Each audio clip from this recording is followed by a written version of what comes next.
الحمد لله رب العالمين والصلاة والسلام على خاتم النبيين محمد وآله وصحابه أجمعين أما بعد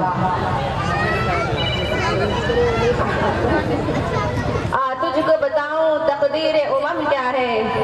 تجھ کو بتاؤں تقدیر امم کیا ہے، شمشیر و سنا اول طاؤس رباب آخر۔ یہ شعر قوموں کے عروج و زوال کی پوری تاریخ سنا رہا ہے۔ شمشیر و سنا اول کا تعلق عروج و ارتقاء سے ہے تو طاؤس رباب آخر کا ربط زوال و انحطاط سے ہے۔ مسلمانوں نے یہ دونوں دور دیکھا ہے، بلکہ دور ثانی سے دو چار ہے۔ آپ اقوام عالم کی تاریخ اٹھا کر دیکھ لیجئے کہ اس دنیا میں انہی قوموں نے عروج و ارتقاء کے لیے بلندیاں حاصل کی ہیں، جن قوموں نے عزم حوصلہ، محنت و مشقت، عرق ریزی اور جفا کشی کے ساتھ ترقی کے شاہراہوں کو طے کیا، اپنے اصول و قوانین اور دستور و شریعت سے انحراف نہیں کیا، اپنی فطرت سے بغاوت نہیں کی، اپنے خودداری کو باقی رکھا، اپنے خالق و مالک کو فراموش نہیں کیا، تو اللہ نے ان کے خیرات و برکات کے دروازے کھول دیے، فتح و نصرت سے سرفراز کیا، فلاح و بہبود سے ہمکنار کیا۔ اور جب ان قوموں نے اس دولت و ثروت اور اقتدار و حکومت کے نشے میں اپنے پالنہار سے بغاوت کی، خدائی دستور سے انحراف کیا، کبر غرور کا شکار ہوئے، لذت کوشی، راحت طلبی، آرام پسندی و مطلع ہو گئی، جہاد فی سبیل اللہ کے بجائے رقص سرور میں غرق ہو گئی، شمشیر و سنا رکھ دیا، طاؤس رباب اٹھا لیا، تو پھر زوال کی گھاٹیوں میں گرتی چلی گئی۔ سامعین کرام، انہی قوموں میں ہماری داستان میں ملتی ہے، ہمارا ماضی شاندار و تابناک ہے۔ مسلمانوں نے عروج و ارتقاء کے لیے ایک طویل ترین دور دیکھا ہے۔ ہم نے ماضی میں عظمت و شوکت کے پرچم لہرائے ہیں، قیادت و سیادت کے نقوش چھوڑے ہیں۔ دنیا نے اسلامی تاریخ کا وہ عہد بھی دیکھا ہے جو عرب کے بد و صحرا نشی، تہذیب و تبدل سے نہ آشنا، ننگے انسانیت، کلر کا آدمیت، جنگ و جدال کے خوگر، وحشت و بربریت کے پیکر، نفرت و عداوت کے مجسمے،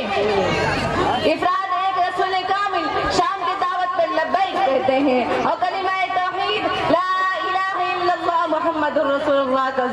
زبان و دل سے اقرار کرتے ہیں، شرک کے کفر کی غلاظت سے نکل کر اسلام کے معطر فضا میں داخل ہوتے ہیں تو ان کی زندگی میں انقلاب پیدا ہو جاتا ہے، ان کی کایا پلٹ جاتی ہے، حالت بدل جاتی ہے۔ وہی عرب جو تاریکیوں میں بھٹک رہے تھے وہ مینائے نور بن جاتے ہیں، جو صحرا نوردی کرتے تھے وہ قیصر و کسریٰ کے محلات میں نظر آتے ہیں، جو راہزن تھے وہ راہبر بن جاتے ہیں، جو دنیا کے حقیر دولت کے شیدا تھے وہی دولت و ثروت کو ٹھوکروں میں اڑا رہے ہیں، جو اپنے کا خون بہاتے تھے وہی بھائی بھائی بن جاتے ہیں، جو شراب و کباب میں مست تھے اب وہی شراب کے پیمانوں کو توڑ رہے ہیں۔ انداز بیاں گرچہ بہت خوب نہیں ہے، انداز بیاں گرچہ بہت خوب نہیں ہے، شاید کہ اتر جائے کسی دل میں میری بات۔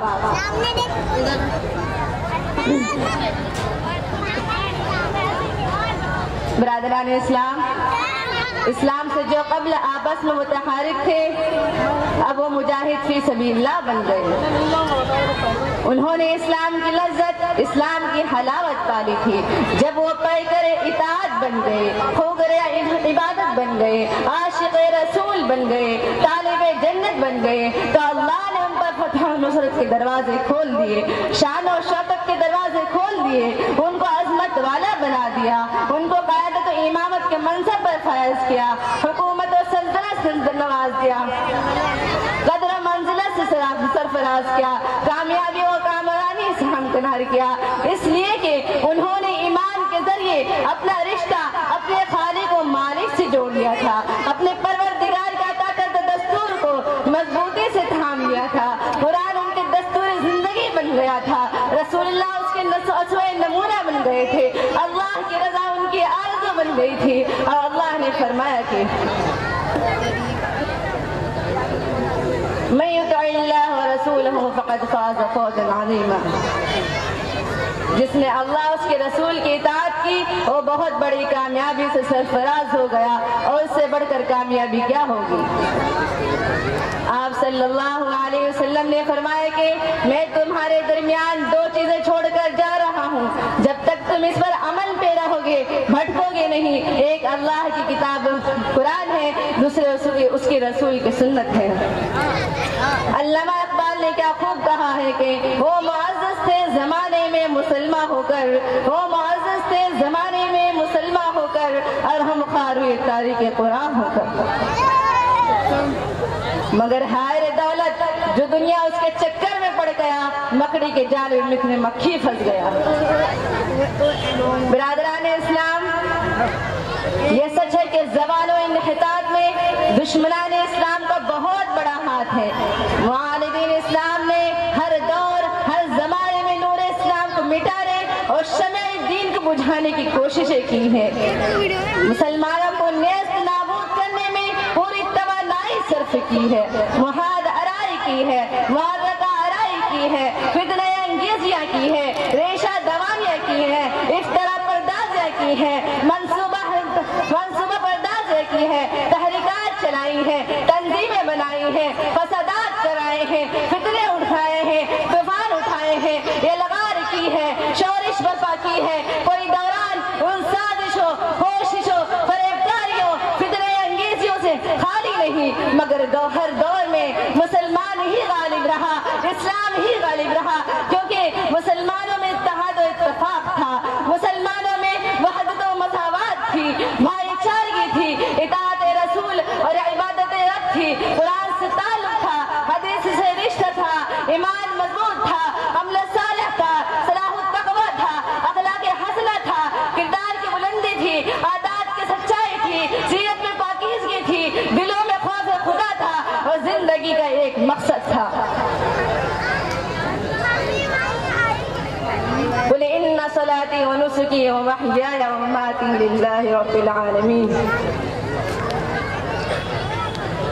اس لیے کوئی سازش کامیاب نہ ہوئی، کوئی دشمن نامراد نہ ہوا، سب مغلوب تھے.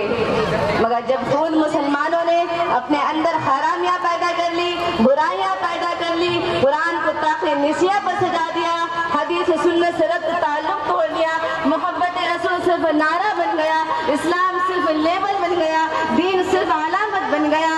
دین صرف علامت بن گیا،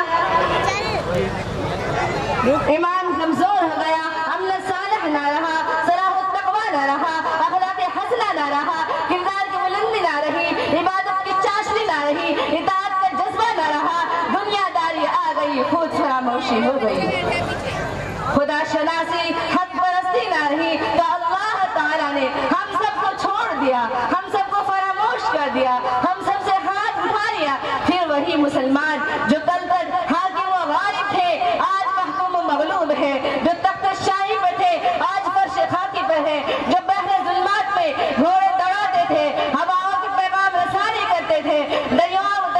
درندوں پر حکم چلاتے تھے، عین لڑائی میں نماز ادا کرتے تھے، زیر خنجر مسکراتے تھے، میدان جنگ میں ترانے وحدت سناتے تھے، دنیا کی قیادت کرتے تھے، قوموں کو امامت کرتے تھے، ذلت و پستی میں گرتی چلی گئی. اور دن بدن روب و زوال ہے، وہ انحطاط ہے، تباہ و برباد ہے، مقہور و مجبور ہے، مظلوم و مغمور ہے، کہیں افسردگی و حساس کمتری کا شکار ہے، بدحالی و خستہ حالی کی بحال ہے. ان کی عزت کی داستان قصہ پارینہ بن گئی، ان کی عظمت کی کہانی اور آگ میں دب گئی. یہ سب اس لیے کہ ہم نے عملاً دین سے بغاوت کی ہے، عملاً رسول سے بغاوت کی ہے، عملاً اللہ سے بغاوت کی ہے. اس لیے ہمارے پاس صرف اقوال ہیں، افعال نہیں، فلسفہ حیات ہے، تلقین غزالی نہیں، مال و دولت ہے، اطار عثمانی نہیں، حکومت و سلطنت ہے، عدل و فاروقی نہیں، پھر زوال و انحطاط نہیں تو کیا اور کیا ہاتھ آئے گا. مگر اسلام آج بھی ہم سب کو زندگی کا بشارت دیتا ہے، بس شرط یہ ہے کہ اسلام و قرآن سے اپنا ٹوٹا رشتہ بحال کر لیں. سبق پھر پڑھ صداقت کا، عدالت کا، شجاعت کا، سبق پھر پڑھ صداقت کا، عدالت کا، شجاعت کا لیا جائے گا تجھ سے کام دنیا کی امامت۔